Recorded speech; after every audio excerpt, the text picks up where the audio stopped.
Եթերում ազատ լուրերի հիմնական թողարկումն է, ես Անի Ստեփանյանն եմ, բարև ձեզ։ Կարևորի մասին նախամարոտ։ Վարչապետ Նիկոլ Փաշինյանի գլխավորությամբ տեղի է ունեցել անվտանգության խորհրդի հերթական նիստը, որին բացի խորհրդի անդամներից մասնակցել է նաև Հանրապետության նախագահ Վահագն Խաչատուրյանը։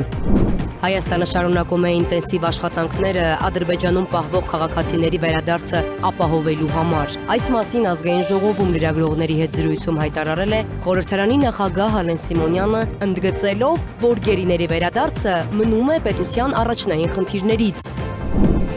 ԵՄ ճգնաժամային կառավարման գործողություններում Հայաստանի մասնակցությանն առնչվող համաձայնագիրը հնարավորություն է ստեղծում ճգնաժամերի կառավարման ոլորտում լավագույնս օգտագործել Եվրամիության փորձն ու գիտելիքները։ Ազգային ժողովի եվրոպական ինտեգրման հարցերի մշտական հանձնաժողովը քննարկել է համապատասխան նախագիծը։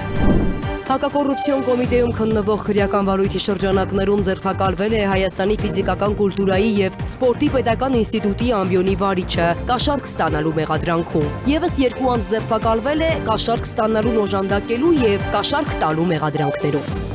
Երևանում հատկապես կենտրոն և արաբկիր վարչական շրջաններում վերջին օրերին գրանցված մթնոլորտային փոշու և ազոտի երկօքսիդ կոնցենտրացիան գերազանցում է թույլատրելի սահմանը։ Դրա հիմնական պատճառներից են եղանակային պայմանները, մարդկային գործոնը, շինհրապարակների ոչ պատշաճ կահավորումը, հրդեհները, տերևների այրումը։ Ազգային ժողովի տնտեսական հարցերի մշտական հանձնաժողովի հերթական նիստում խորհրդարանականները առաջին ընթերցմամբ քննարկել են հարկային օրենսգրքում լրացում կատարելու մասին օրենքի նախագիծը, որով առաջարկվում է սահմանված ավելացված արժեքի հարկի արտոնությունը երկարաձգել 1 տարով՝ 2026 թվականի հունվարի 1-ից մինչև 2026 թվականի դեկտեմբերի 31-ը ներառյալ։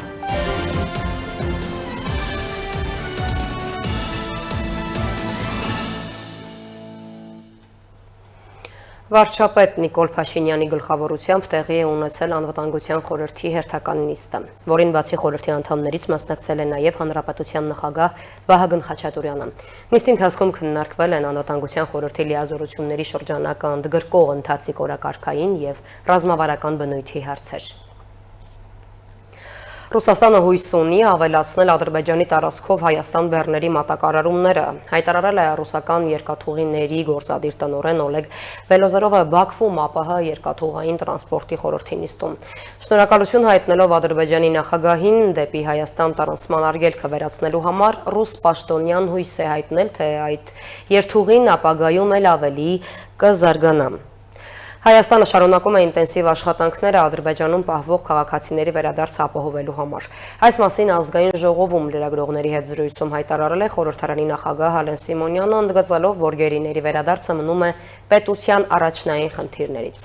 Հայաստանը շարունակաբար աշխատում է Ադրբեջանի բանտերում պահվող անձանց հայրենիք վերադարձնելու ուղղությամբ։ Այս մասին ազգային ժողովում լրագրողների հետ զրույցում հայտարարեց ազգային ժողովի նախագահ Ալեն Սիմոնյանը, ընդգծելով, որ գերիների վերադարձը պետության առաջնահերթություններից է։ Սիմոնյանն ասաց, որ պատերազմի ավարտից հետո Հայաստանի կողմից իրականացված քայլերի արդյունքում գերիների թիվը զգալիորեն նվազել է։ Մենք ունեցել ենք 200-ին հասնող գերիներ, 200-ին հասնող գերիներ։ Հիմա այսօր կա 23 հաստատված գերի։ Եկեք սպասենք եւ ես վստահ եմ, որ այս քայլերի շնորհիվ այդ գերիների թիվը ինչ որ պահի գալու է հասնի 0-ի եւ վերադառնալու են բոլորը, վերադառնալու են նաեւ այն ժամանակվա Ղարաբաղի ղեկավարները, վերադառնալու են բոլոր այն մարդիկ, ովքեր որ գերեվարվել են կամ հայտնվել են այսօր ընդեղի բանտերում։ Մեր իշխանությունը ամեն ինչ արել է եւ անելու է, որ բոլորը անխտիր վերադառնան Հայաստանի Հանրապետություն։ Ալեն Սիմոնյանը նաև անդրադարձավ հավաքական անվտանգության պայմանագրի կազմակերպության հետ հարաբերություններին, թեև արտաքին գործերի նախարարության պաշտոնական հայտարարությամբ հապկից դուրս գալու գործընթաց օրակարգում դեռ չկա, սակայն Սիմոնյանը վստահ է, Հայաստանը դե ֆակտո հեռացել է կառույցից։ Նա նաև ընդգծեց, որ հապկից հեռանալը չի նշանակում հակառուսականություն։ Փաստացի դուրս եկած ենք, ինչ վերաբերվում է մնացածին, դա էլ թողեք մեր քաղաքական նպատակահարմարության վրա, հա, եւ մեր բանակցությունների, այն որ դուք ասում եք մենք պատերազմից հետո չենք կարողանալու բանակցություն վարել, թողեք այդ բանակցություն չվարողների վրա Եվ 2026 թվականին կգնաք այդ նաև կասեք հապկից դուրս չեն գալիս եւ մարդիկ ձեզ կպատասխանեն հապկին ձեր պաշտպանելու խոսույցով։ Խոսելով թրիփ նախաձեռնության մասին Սիմոնյանը նշեց, որ այն ռազմական բաղադրիչ չի պարունակում եւ նպատակ ունի տարածաշրջանում նվազեցնելու երկար տարիներ տևած թշնամանքի մթնոլորտը։ Ինքը քաղաքացիական նախագիծ է, ինքը ռազմական նախագիծ չի, ինքը ռազմական տարր իր մեջ չի պարունակում եւ մեր ԱԱՑ-ն եւ մեր սահմանապահները լրիվ իրավասու են եւ իրանք նման բան չի լինելու դուք ես սխալա որ դուք տենց բան եք պատկերացնում ինքը ձեր ասած խոսքի մեջ երևում է որ ձեր պատկերացումը արտատարածքային ինչ որ մեկին ինչ որ մի բանը տալու տրամաբանության մեջ է չէ այստեղ խնդիրը այն է ոնց երկու ժողովուրդների մեջ որոնք որ տարիներ շարունակ իրար նկատմամբ ատելություն են տածել անենց ինչ որ տրամաբանություն գտնենք, որ այդ միջև այդ ատելությունը իջնի, հա, մարդիկ հնարավորինս քիչ առիթ տանք, որպեսզի իրանք ինչ որ անախորժություն չեն, բայց մենք բոլոր սահմանները բաց լիներ։ Ես նորից եմ ձեզ ասում, մենք իրար հետ առևտուր ենք անելու ու արել ենք ու անելու ենք։ Իսկ հարցին թե երբևէ ստացել է Ադրբեջան այցելելու հրավեր, Ալեն Սիմոնյանը պատասխանեց, որ ոչ, բայց եթե հրավեր լինի, այն կքննարկի։ Սոնա Գիշյան, Free News, Ազատ լուրեր։ ԵՄ ճգնաժամային կառավարման գործողություններում Հայաստանի մասնակցությանն առնչվող համաձայնագիրը հնարավորություն է ստեղծում ճգնաժամերի կառավարման ոլորտում լավագույնս օգտագործել Եվրամիության փորձն ու գիտելիքները։ Ազգային ժողովի եվրոպական ինտեգրման հարցերի մշտական հանձնաժողովը քննարկել է համապատասխան նախագիծը։ Արտաքին գործերի նախարարի տեղակալ Մնացական Սաֆարյանը նշել է, որ Հայաստանի եւ ԵՄ-ի միջև գործընկերության օրակարգը համալրվել է անվտանգային եւ պաշտպանական ոլորտի նոր գործակցությամբ։ Ազգային ժողովի եվրոպական ինտեգրման հարցերի մշտական հանձնաժողովը քննարկեց ԵՄ ճգնաժամային կառավարման գործողություններում Հայաստանի Հանրապետության մասնակցությանն առնչվող համաձայնագիրը։ Արտաքին գործերի նախարարի տեղակալ Մնացական Սաֆարյանը նշեց, որ համաձայնագիրը ստորագրվել է 2025 թվականի հունիսի 30-ին Հայաստանի Հանրապետության եւ Եվրոպական միության միջև։ Նրա խոսքով համաձայնագիրը հնարավորություն է տալիս ճգնաժամերի կառավարման ոլորտում լավագույնս օգտագործել Եվրոպական միության փորձն ու գիտելիքները։ Հաշվի առնվել նաև, որ վերջին շրջանում Հայաստանի Հանրապետության եւ Եվրոպական միության միջև գործընկերության օրակարգը համալրվել է անվտանգային եւ պաշտպանական ոլորտի գործակցությամբ։ Փոխնախարարը նշեց, որ համաձայնագիրը Եվրամիության հետ կդառնա իրավական այն շրջանակը, որը կկանոնակարգի այդ գործակցությունը։ Մնացական Սաֆարյանը տեղեկացրեց, որ Հայաստանի կողմից Եվրամիության ճգնաժամային կառավարման քաղաքացիական գործողության համար գործուղված անձնակազմի, նաև ԵՄ ճգնաժամային կառավարման ռազմական գործողության համար տրամադրված անձնակազմի եւ ուժերի կարգավիճակի հարցերը կարգավորվում են ուժերի կարգավիճակի մասին կամ առաքելության կարգավիճակի մասին համապատասխան համաձայնագրերով։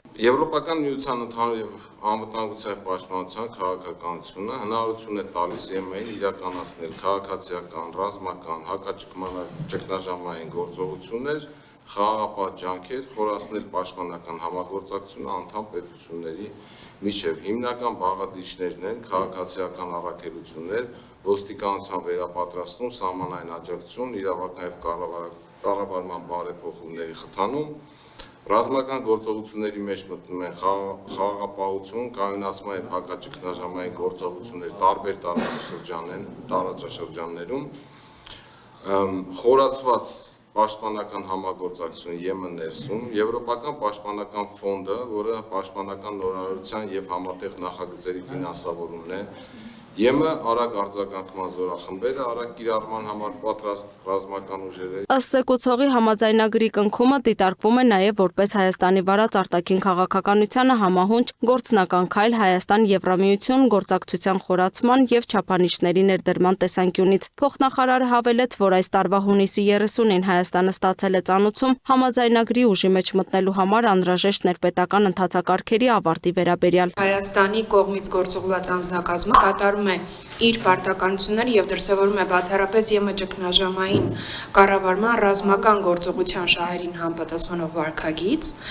սա Code of Conduct-ի երևի ինչ-որ մասով անդրադառնում է, պահպանելով վարքագծի այն ամենաբարձր չափանիշները, որոնք սահմանված են ԵՄ ճգնաժամային կառավարման ռազմական գործողությունների համար կիրառվող քաղաքականությամբ։ Միլիոնավոր դոլարներ են ծախսում մեր խնդրանքով մեր պետության տարածքում տեղակայված առաքելության վրա հենց այնտեղ բացի Եվրամիությունից էլի պետություններ միացել, այսինքն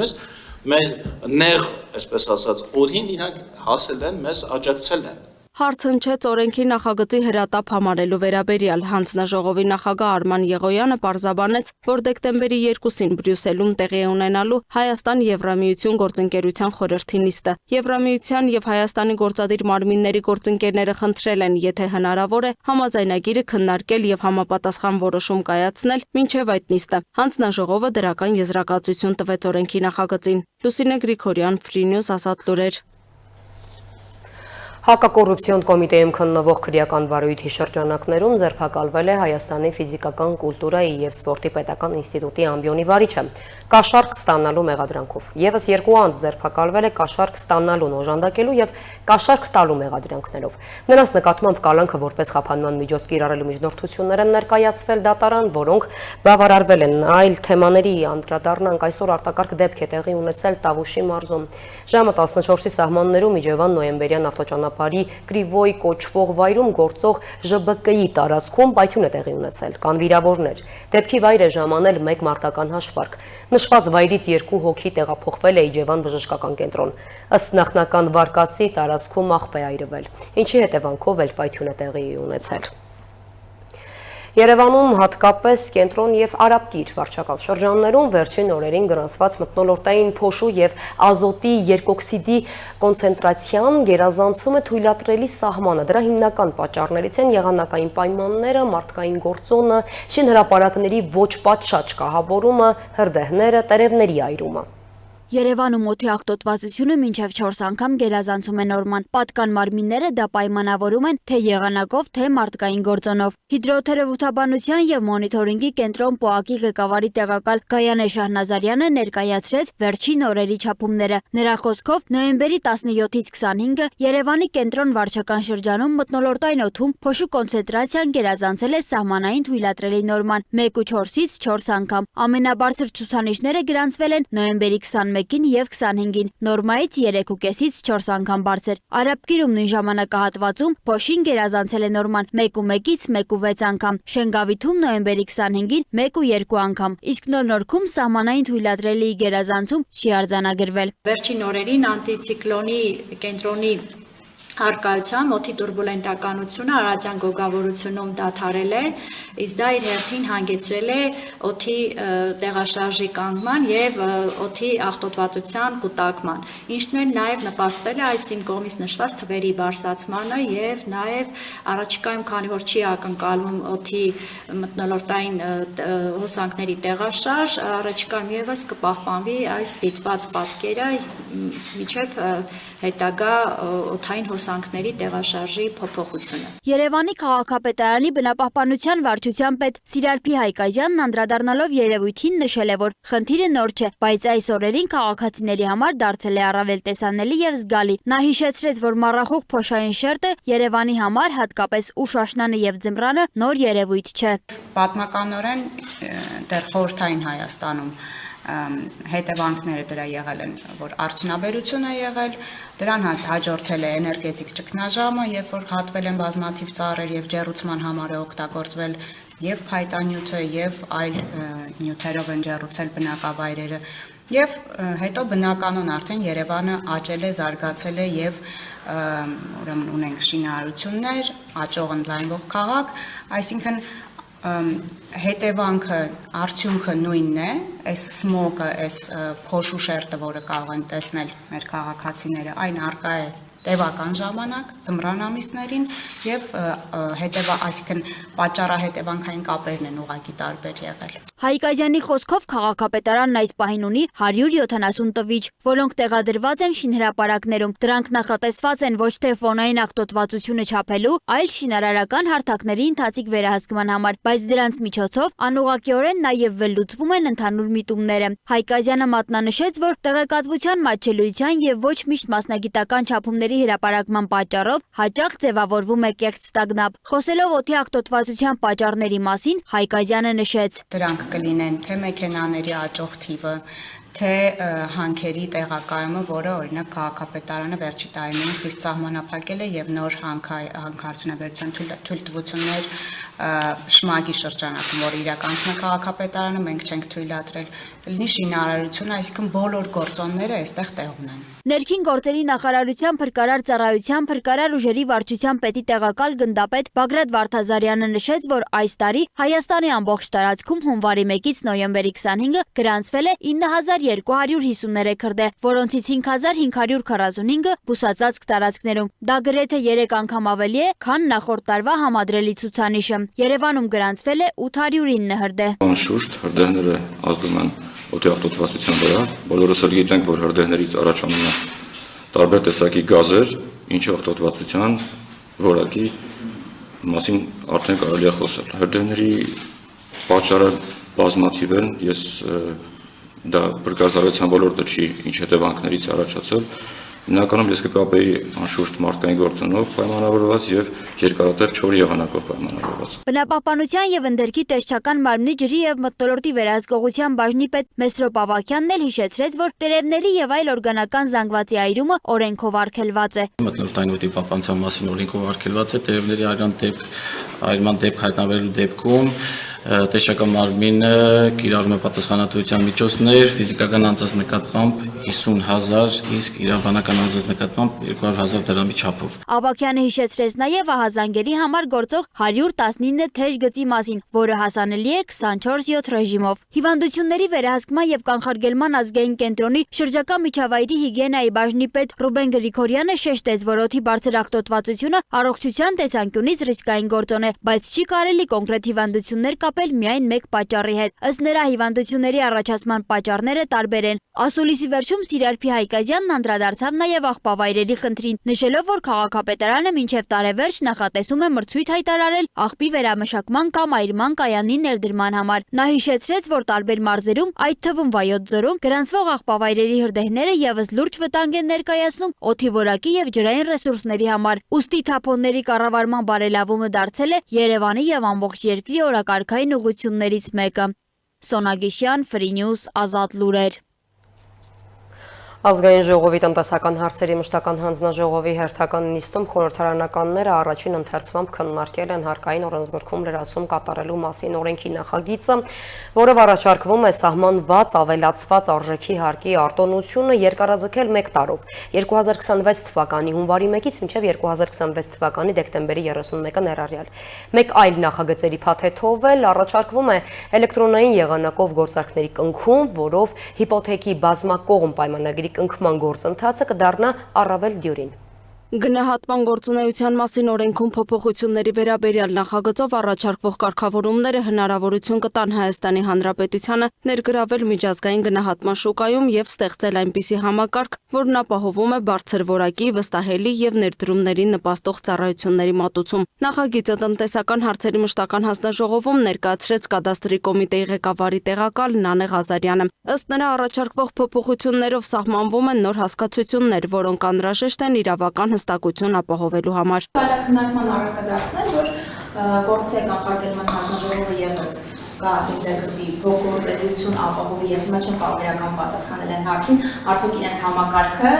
տեխնիկապես ինտեգրելի է կադաստրի կոմիտեի տեղեկատվական շտեմարանի համակարգի մեջ, բայց դրա արտաքին պայմաններում այսօր էլ այդ հնարավորությունը կա։ Մի լրացում անընդհատ խոսվեց կիբեռանվտանգության փաթեթի մասին, այդ փաթեթով այդ հարցը լուծվում է, այսինքն եթե ես այսօր ասում եմ, որ կարող են տարբեր պետական մարմիններ ունենալ տարբեր ճարտարապետության կառուցված համակարգեր, որ իրար հետ ինտեգրելի չլինեն, ենթադրենք, այդ կիբեռանվտանգության մեծ փաթեթով կա նաև հանրային տեղեկությունների մասին օրենքի նախագիծ, որը ստանդարտներ է սահմանում եւ ընդհանուր ժամկետներ է սահմանում, ասում է այս ստանդարտներին բոլոր համակարգերը, որոնք որ չեն համապատասխանում, ջնջել 0-ից գրեթե, որպեսզի հնարավորություն լինի փոխգործելությունը ապահովելու։ Նախագծով մեծ հնարավորություններ են ստեղծվում Հայաստանի կողմից որակավորում ստացած անձանց համար, իրենց գործունեությունն ընդլայնելու եւ ծավալելու նաև Հայաստանի Հանրապետության տարածքից դուրս։ Կիբեռանվտանգության ռիսկը դեռ բավական մեծ է, դրա համար մեր ներդրումներն է մասնավոր այդ համատեղ բավականին խոշոր են, այլ վերաբերվելու է բանկային բոլոր գործարքներին։ Մեր հաշիվների կառավարումը ստեղծության հնարավոր կլինի ոչ խափանել, եթե խափանվի այդ բնակացություն համակարգը։ Եվ այդ առումով կարծում եմ իրականում այն համակարգ, որ կառուցվում, դա նաև փոխկապակցված է մեր Բնակչության պետական ռեգիստրի նոր ռեգիստրի ներքին գործերի նախարարության վերջերս կատարած մրցույթի հետ, որը նորից մասնավորն է ըստ էության նոր անձնագրավորումը եւ այլն կատարելու ավելի ամբողջ։ Այդ ամբողջը ստեղծելու է նույնականացման ենթակառուցված մի համակարգ, որը նման ռիսկերից մեզ հետ է պահելու։ Հանձնաժողովի անդամները քննարկեցին նաև պետական турքի եւ պետական турքի համար կիրառված տույժերի համաներման մասին օրենքի նախագիծը, որով առաջարկվում է ֆիզիկական անձանց կողմից մեկ մարդատար տաքսի ավտոմոբիլով ուղևորափոխադրումների իրականացման լիցենզիայի համար մինչև 2019 թվականի հունիսի 29 պետական турքի գծով պարտավորություններ ունեցող ֆիզիկական անձանց ազատել պետտուրքի եւ դրա չվճարման համար հաշվարկված տույժերի վճարումից։ Հաջորդ նախագծով առաջարկվում է ավելացված արժեքի հարկի արտոնությունը երկարաձգել 1 տարով 2026 թվականի հունվարի 1-ից մինչև դեկտեմբերի 31-ը ներառյալ։ Ավելացած արժեքի հարկի եւ մասնակցության վճարման ազատման արդյունքում աճել է էլեկտրական շարժիչով տրանսպորտային բյուջեների Հայաստան ներմուծման ծավալները, մասնավորապես 23 թվականի ներմուծման ծավալը կազմել է 9635, իսկ ինչը 22 թվականի համեմատ աճել է 75%-ով,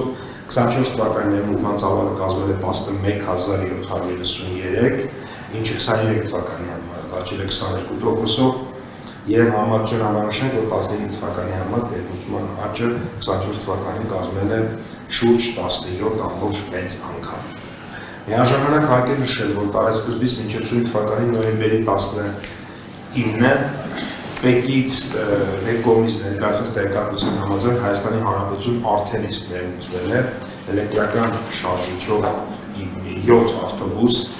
16381 միավոր ավտոմեքենա եւ 2479 միավոր մոտոցիկլետ մոպեդ։ Նախագծի վերաբերյալ առաջարկներով հանդես եկան ազգային ժողովի քաղաքացիական պայմանագիր խմբակցության պատգամավոր Լուսինե Բադալյանը եւ Հայաստան խմբակցության պատգամավոր Թադևոս Ավետիսյանը։ Դրանք կքննարկվեն առաջինից երկրորդ ընթերցում ընկած ժամանակահատվածում։ Օրենքների մյուս նախագծերի փաթեթով էլ առաջարկվում է էլեկտրոնային եղանակով գործարքների կնքում, որով հիպոթեկի բազմակողմ պայմանագրի կնքման գործընթացը կդառնա առավել դյուրին, արագ եւ պայմանագրի կողմերի համաձայնության դեպքում կստորագրվի աշխարհի ցանկացած վայրում։ Այն հնարավորություն կտա Հայաստանի Հանրապետության տարածքից դուրս գտնվող անձանց իրացնել իրենց առանց հավելյալ գործընթացներ կատարելու գործարք կնքելու իրավունքը։ Լուսինե Գրիգորյան, Free News, Ազատ լուրեր։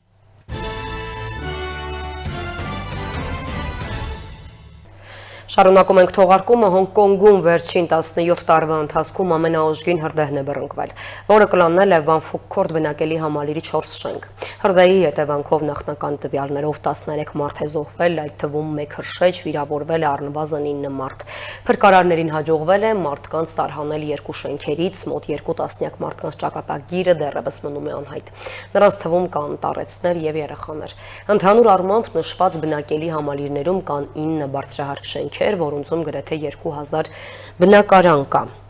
Միջազգային եւ տարածաշրջանային մյուս նորություններին տեսաշարով ծանոթացեք։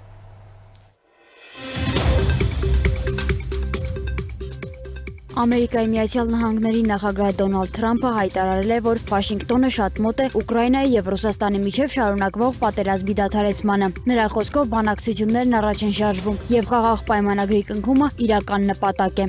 Միևնույն ժամանակ Ուկրաինայի նախագահ Վոլոդիմիր Զելենսկին նշել է, որ Կիևը պատրաստ է քննարկելու Ամերիկայի Միացյալ Նահանգների աջակցությամբ ձևավորվող խաղաղության համաձայնագրի մանրամասները։ Նա ընդգծել է, որ բանակցություններում անհրաժեշտ է նաև եվրոպացի դաշնակիցների ներգրավվածությունը։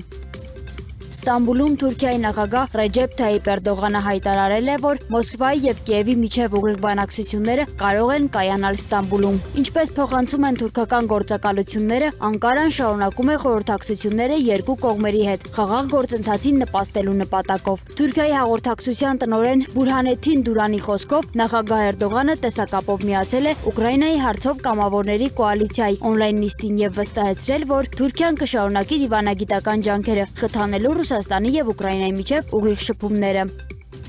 Ուկրաինայի նախագահի աշխատակազմի ղեկավար Անդրեյ Երմակը հայտնել է, որ խոսակցություն է ունեցել Ամերիկայի Միացյալ Նահանգների բանակի նախարար Դեն Դրիսկոլիի հետ։ Երմակի խոսքով նախագահ Դոնալդ Թրամփի հայտարարության համաձայն Կիևն այս շաբաթ սպասում է նախարարի այցին եւ պատրաստ է արագ առաջ շարժվել խաղաղություն հաստատելու համար։ Նա ընդգծել է, որ Ժնևում կայացած բանակցությունները դարձել են լավ հիմք հետագա գործընթացի համար եւ Զելենսկու թիմը լիովին հանձնառու է շարունակելու աշխատանքը, նպատակ ունենալով դադարեցնել արյունահեղությունը եւ հաստատել խաղաղություն։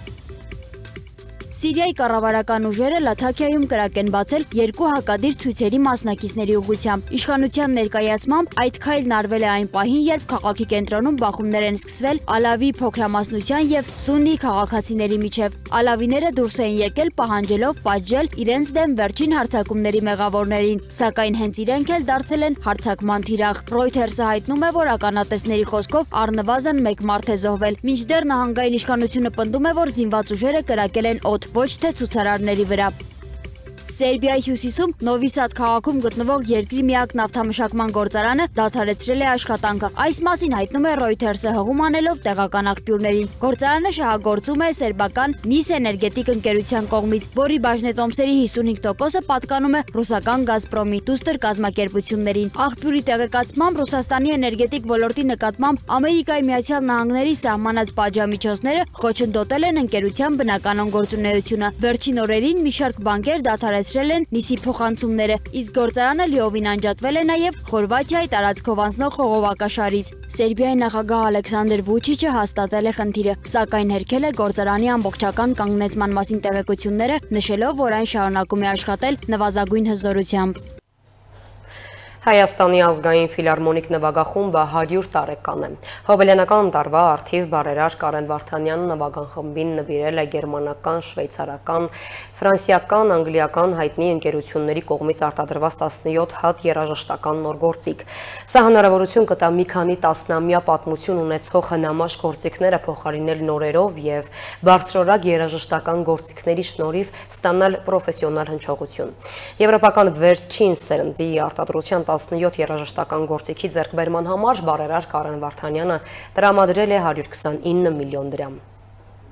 Հայաստանի ազգային ֆիլարմոնիկ նվագախումբը այս տարի նշում է իր հիմնադրման 100-ամյակը։ Մեկդարյա պատմություն ունեցող նվագախումբն իր գործունեության ընթացքում հասցրել է դառնալ հայ երաժշտարվեստի յուրահատուկ դեսպանն ամբողջ աշխարհում։ Այսուհետև հայկական սիմֆոնիկ երաժշտությունը ֆիլարմոնիկ նվագախումբը հայրենիքում եւ նրա սահմաններից դուրս կներկայացնի միանգամայն այլ հնչողությամբ։ Գերմանական, շվեյցարական, ֆրանսիական, անգլիական հայտնի ընկերությունների կողմից արտադրված երաժշտական գործիքներն առաջինը տեսնելու, գնահատելու եւ փորձարկելու հնարավորություն ունեն հենց երաժիշտները։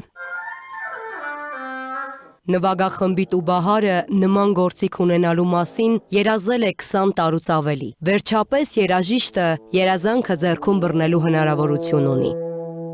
Գերմանական երաժշտություն դասական, որ լսում եք, բոլորը sense գործիքներով է։ Հետո մեդաղից արբերություն կա, հետո մատերի աշխատանք կա, որը ավելի արագացնում է տեխնիկապես աշխատանքը։ Ֆլեյտահարը նոր ոսկյա գործիքը զգուշությամբ է հանում պատյանից։ Երաժիշտը խոստովանում է, նման գործիքի մասին անգամ չի էլ երազել։ Եթե համեմատականներ արկածնենք օրինակ մեքենաների հետ, սա կարելի համարել սուպերքար։ Շատ արագ գնացող, շատ հզոր եւ շատ ապահով։ Ֆիլարմոնիկ նվագախմբի միակ չելեստան ավելի քան 50 տարեկան էր։ Այն արդեն հին էր, հնչողությունն էլ այն չէ։ Հայաստանում առաջին անգամ, տառացիորեն առաջին անգամ հնարավոր կլինի ունկնդրել իսկական չելեստայի ձայն, որտեղ այդպիսի բան չի եղել։ Օրինակ նվագում ես եւ պետք է հետո հետևես, որ բոլոր ստեղները բարձրանան, որ հաջորդ անգամ նորից հնչին նոտան,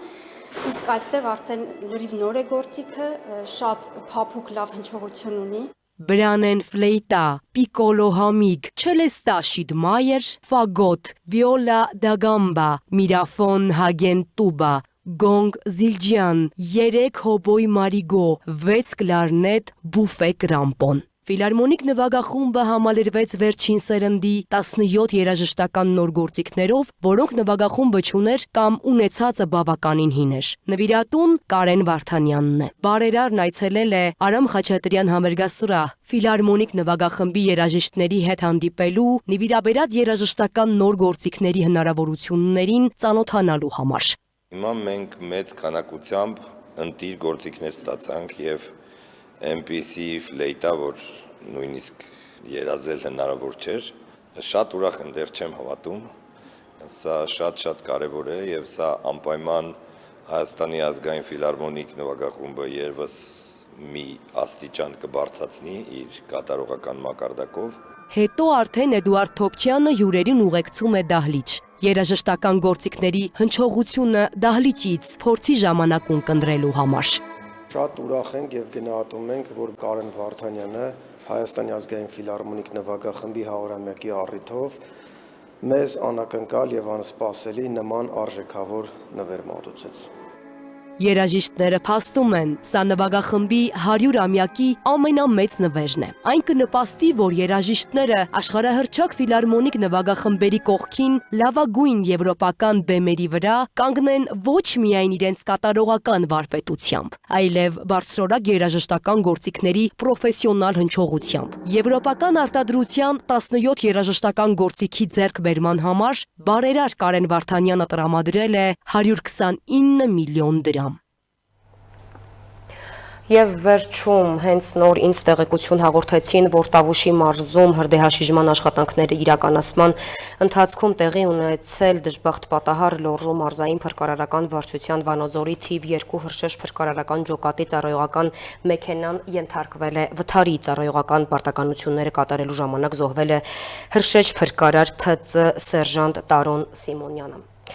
Պատահարի հետևանքով տուժել է փրկարարական 4 ծառայող, նրանց կյանքին այս պահի դրությամբ վտանգ չի սպառնում։